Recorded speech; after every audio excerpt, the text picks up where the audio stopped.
Ni ujio mzito. Rais wa shirikisho la mpira wa miguu Afrika, yaani Dr. Patrice Motsepe ametua rasmi Tanzania. Je, kuna nini kinaendelea nyuma ya pazia? Na Tanzania imepata heshima gani kubwa barani Afrika baada ya ujio huo wa kiongozi mkubwa wa shirikisho la soka hapa Afrika?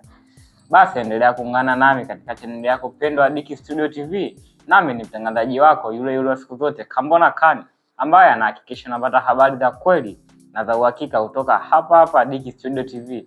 Lakini jambo kubwa zaidi ni kukumbusha tu usisahau kusubscribe ili uwe miongoni mwa familia kubwa ya Dicky Studio TV na uweze kupata habari kokote ulipo za wakati huo kutoka hapa chaneli yetu pendwa ya Dicky Studio TV. Na huu ni undani wa habari kamili. Rais wa Confederation of African Football, yani CAF, Dr. Patrice Motsepe amewasili rasmi nchini Tanzania asubuhi ya leo kwa ajili ya kuhudhuria mkutano wa kamati tendaji ya shirikisho hilo. Dr. Motsepe aliwasili katika Julius Nyerere International Airport Terminal 1 jijini Dar es Salaam, ambapo alipokelewa rasmi na waziri wa habari, utamaduni, sanaa na michezo pamoja na viongozi wengine wa michezo hapa nchini. Ujio wa kiongozi huo mkubwa wa soka barani Afrika unaashiria umuhimu wa Tanzania katika ramani ya mpira wa miguu hapa Afrika.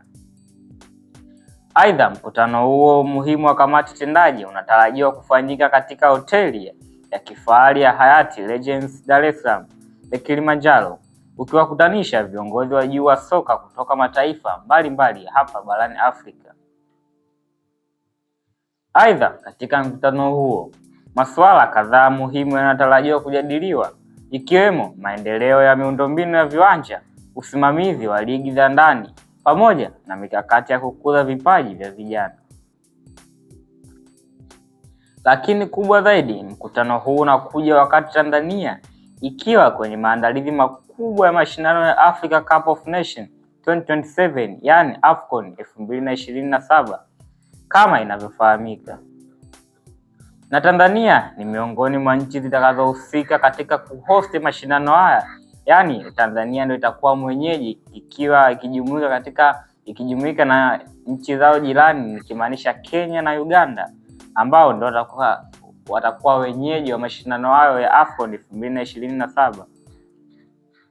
Hii ni ishara wazi kuwa CAF ina imani kubwa na Tanzania katika kusimamia na kuandaa matukio makubwa ya kimataifa.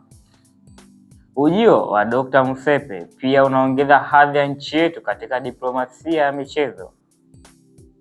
Pia wachambuzi wa michezo wanaeleza kuwa uwepo wa viongozi wa juu wa CAF nchini unaweza kufungua milango ya uwekezaji zaidi katika sekta ya michezo, hususan katika miundombinu, akademi za vijana na mashindano ya kimataifa.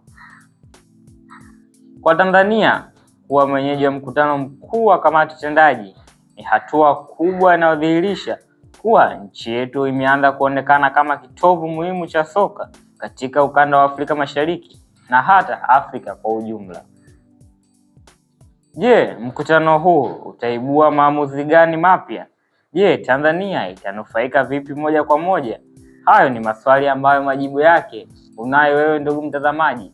Usisahau kucomment hapo chini, pia kushare, kulike na kusubscribe ili uweze kuwa. Je, mkutano huo utaibua maamuzi gani mapya? Je, Tanzania itanufaika vipi moja kwa moja na hayo ni maswali ambayo majibu yake yataanza kujulikana baada ya kikao hichi muhimu kukamilika. Na Dicky Studio TV itaendelea kukujulisha moja kwa moja nini yamejiri nasi. Cha muhimu ndugu mtazamaji, usisahau kulike, comment, kushare na kusubscribe ili uweze kupata habari moto kutoka hapa Dicky Studio TV.